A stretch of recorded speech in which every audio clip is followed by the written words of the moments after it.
You can't say you expect something like that to happen. It was around 7 yesterday morning when Joseph Krell noticed police and what looked like construction equipment outside his neighbor's house. I saw the GPR, the ground penetrating radar guys doing the radar stuff.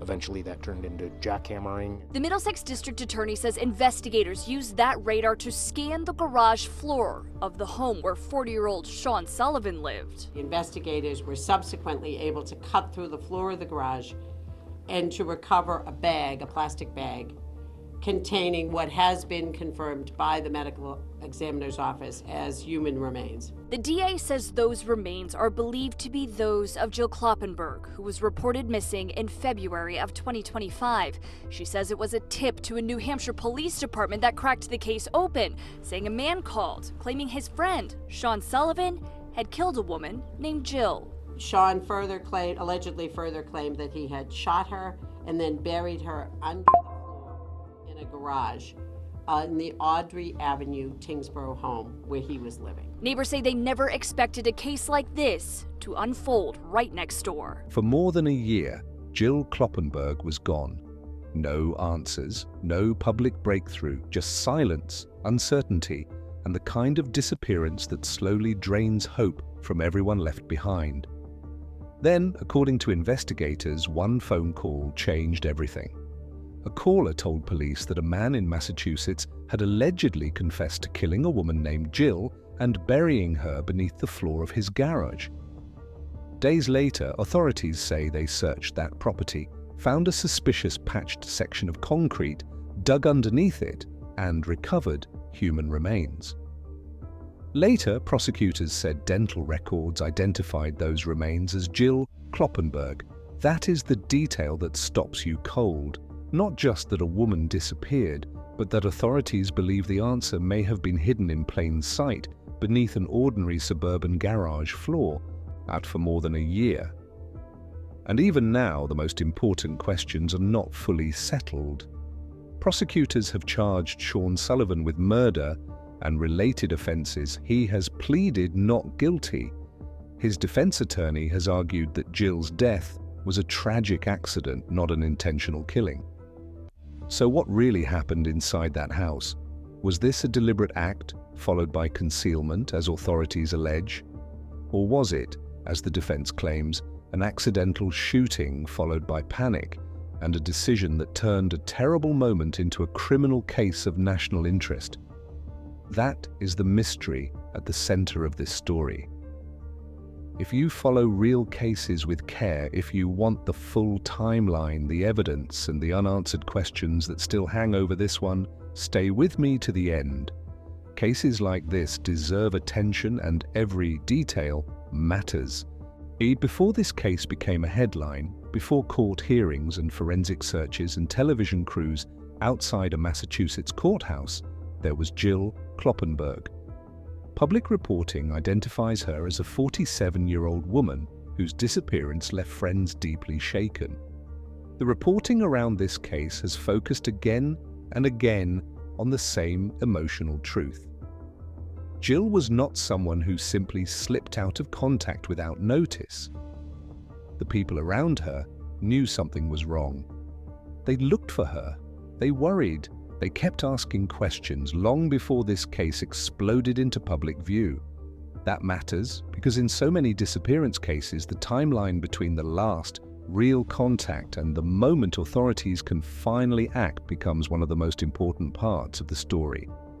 According to reporting cited by prosecutors, Jill had been missing for more than a year by the time this case broke open.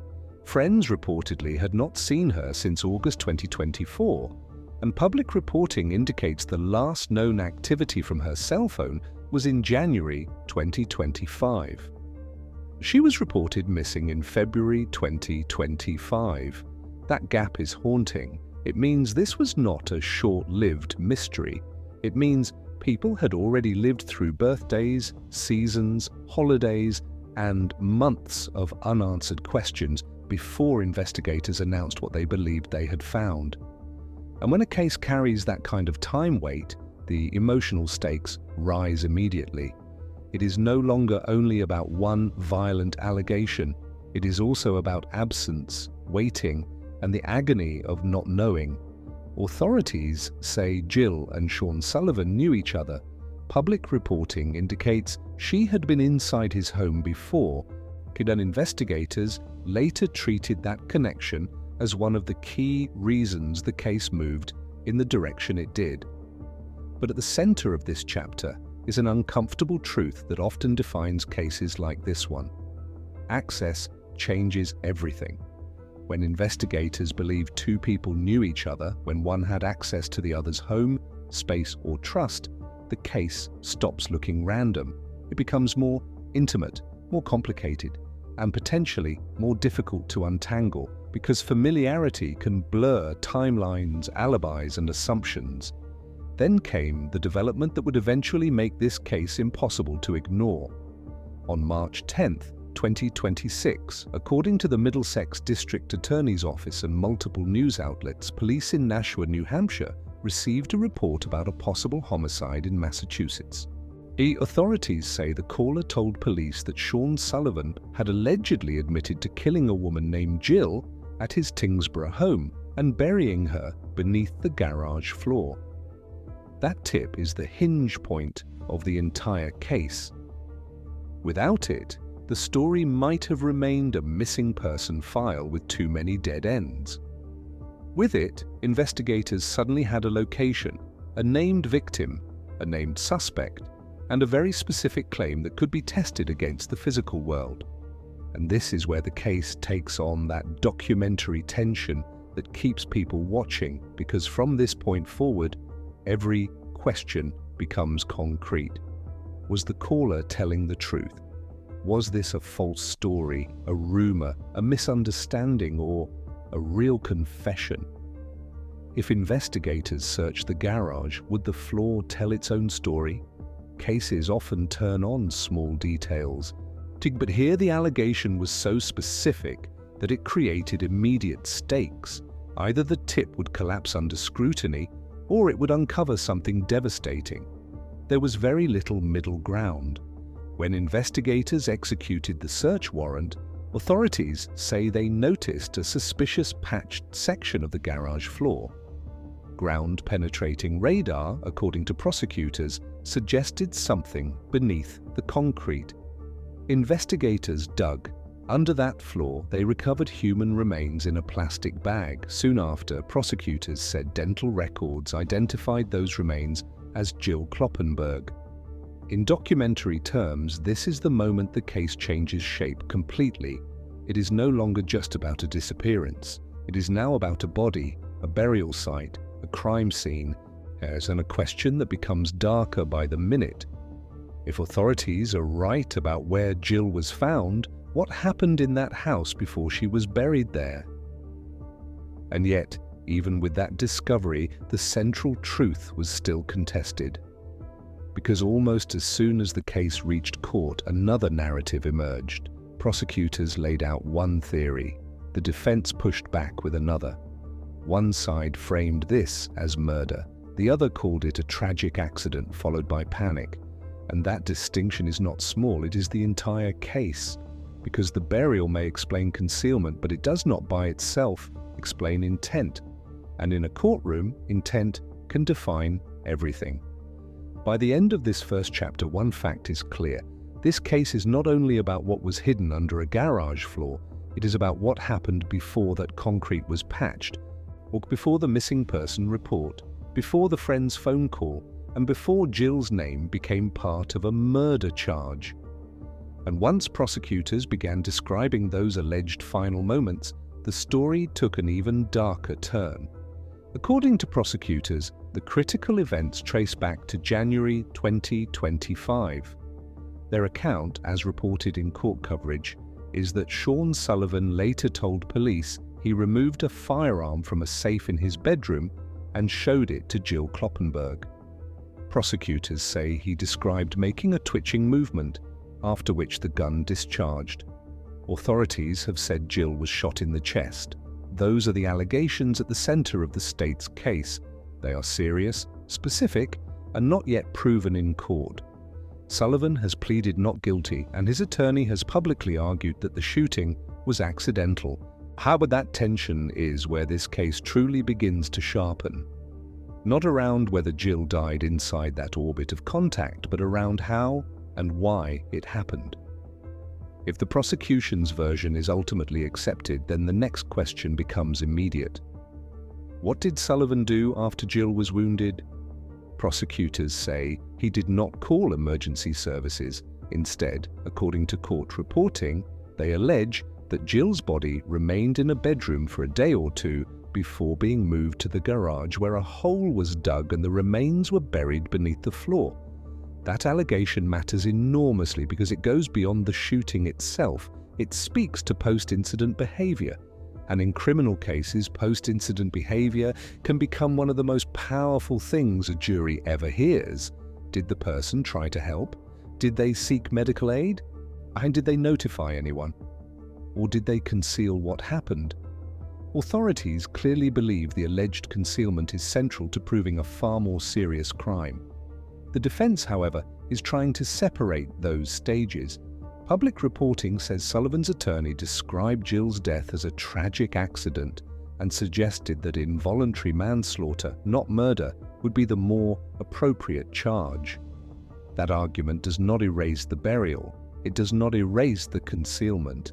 Instead, it narrows the dispute to a legal and moral fault line. Can a person commit a terrible act after an accidental shooting and still not be guilty of murder? That is likely to become one of the most important issues in the case, because juries do not look only at the worst thing that happened. They look at sequence, mindset, decisions, and whether conduct after the fact reveals intent before the fact. Then there is the friend's tip, which sits near the heart of the prosecution timeline. Authorities say the break came when a friend contacted police and reported that Sullivan had essentially confessed.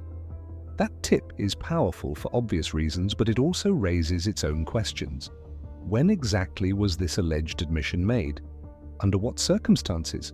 Why did it surface when it did? Was it bragging, disclosure under stress, or something else entirely?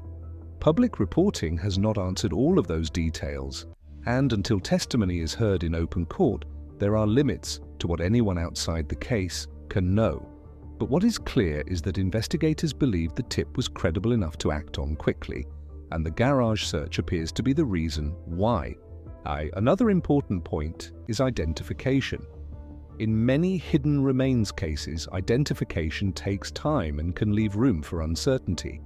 Here, prosecutors said dental records matched the remains found in the garage to Jill Kloppenburg.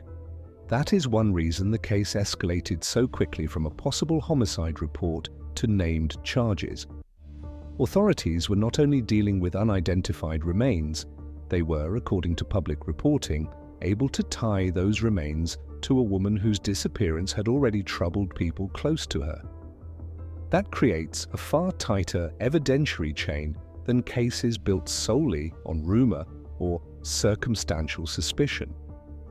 And then there is the patched garage floor itself. In narrative terms, it is the image that defines the case: a house, a family home, according to prosecutors, a garage that looked ordinary from the outside. Then investigators notice a section that appears different. Radar suggests something beneath. Concrete is opened. A hidden burial site is allegedly revealed. It is the kind of detail that naturally pulls public attention because it suggests planning, labor, concealment, and time. But again, even that detail has to be handled carefully. A patched floor may suggest an effort to hide something. What it does not automatically reveal is the exact mental state at the moment of the shooting. And that is why this case remains legally complex, despite how emotionally striking the allegation is. As the investigation moved into the public eye, friends of Jill reportedly spoke outside court, describing how often they had searched for her and even gone to Sullivan's home while trying to find answers. All those statements do not prove what happened, but they deepen the tragedy because they suggest the person they were looking for may have been far closer than anyone imagined. That emotional layer is part of why this case resonates.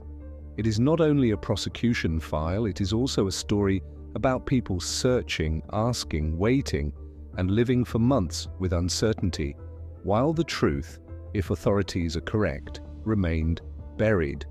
By this point, the case had become more than a missing person mystery and more than a single shocking search warrant. It had become a battle over narrative, evidence, and intent. Prosecutors had a body, a burial site, a tip from a friend, and a theory of concealment. The defense had a not guilty plea and an argument that the fatal moment was accidental, not intentional. And when a case turns on that kind of divide, every next development matters even more, because the evidence may seem dramatic, but dramatic evidence does not end the case. It begins the real fight over what it means. And that brings us to the next chapter, where the most important question is not what shocked the public first. It is what, piece by piece, investigators may be able to prove. By the time Shawn Sullivan appeared in Lowell District Court, the case already had the elements that drive intense national attention. A missing woman, a friend's alleged tip about a confession, remains found under a garage floor, and a prosecutor's claim that this was murder. But court is where headlines have to begin turning into evidence. Sullivan pleaded not guilty and was held without bail, with a probable cause hearing scheduled for April 17, 2026, according to the Middlesex District Attorney's Office and court reporting. That procedural detail matters because it marks the point where public shock begins to give way to legal scrutiny. And legal scrutiny is slower, narrower, and far less forgiving than public opinion. So, what are the core pillars of this case as it stands publicly? First, authorities say there is physical evidence: the patched garage floor, the radar indication beneath it, and the remains recovered from that location. Second, prosecutors say the remains were identified as Jill Kloppenburg through dental records. Third, investigators say a friend reported that Sullivan had admitted to killing a woman named Jill and burying her under the garage. Fourth, prosecutors have described statements they say Sullivan made about handling a firearm, a sudden discharge, and what happened afterward. Those are substantial elements, but each one also comes with a legal question. Physical evidence can establish concealment, identification can establish the victim, a tip can guide investigators, statements can be powerful. Yet the biggest issue is still intent. Was Jill intentionally killed, as the murder charge implies, or fatally wounded in an accidental shooting followed by criminal concealment and panic, as the defense suggests? That is why the competing theories in this case are not fringe speculation. They are built into the official battle lines. Theory 1 is the prosecution theory that this was murder, followed by burial and concealment. What supports that view, at least publicly, is the alleged confession relayed by the friend, the recovery of remains where the caller said they would be found, and the reported failure to seek emergency help, followed by burial under concrete. What weakens that theory, at least for now, is that public reporting has not fully laid out all forensic details, has not revealed a full trial record, and has not yet shown how prosecutors will prove intent beyond a reasonable doubt. Theory 2 is the defense view, that Jill's death was the result of an accidental shooting, and that Sullivan's later actions, while deeply damaging, do not prove intentional murder. What supports that theory publicly is the prosecutor-reported account that Sullivan described as sudden movement and an unintended discharge while showing the firearm. What weakens it is equally significant. Concealment after the fact can look less like panic and more like consciousness of guilt, especially if prosecutors convince a jury that there was time for reflection, opportunity to call for help, and a deliberate effort to erase the truth. In other words, even the defense theory carries its own burden. It does not only need to explain the shooting, it has to explain everything that allegedly followed. And there is a broader issue here that makes the case hit harder. Missing person cases often become stories about visibility and urgency. Whose disappearance gets treated as a crisis? How fast do leads develop? how long can a person remain missing before one piece of information breaks everything open? In this case, public reporting suggests that friends were worried, searching, and asking questions long before the arrest. That does not necessarily mean authorities failed, but it does remind us how fragile these investigations can be when there is no obvious scene, no immediate witness, and no confirmed location. Sometimes a case changes not because time has passed, but because one person finally decides to speak. What makes this case emotionally difficult is not only the allegation itself, it is the image of time. A woman reported missing, friends still searching, a tip arriving months later, a garage floor opened, a courtroom hearing where two radically different explanations are placed side by side, and behind all of it is Jill Kloppenburg, whose life is now being publicly reconstructed through police affidavits, court arguments, and news reports. That is why responsible true crime has to do more than repeat the most shocking detail. It has to ask what the evidence shows, what it does not show, and what the justice process still needs to answer. As of now, the case is still active, the charges are serious, the allegations are severe. The defense has challenged the prosecution's theory in a major way. And until the evidence is tested in court, the final truth remains incomplete.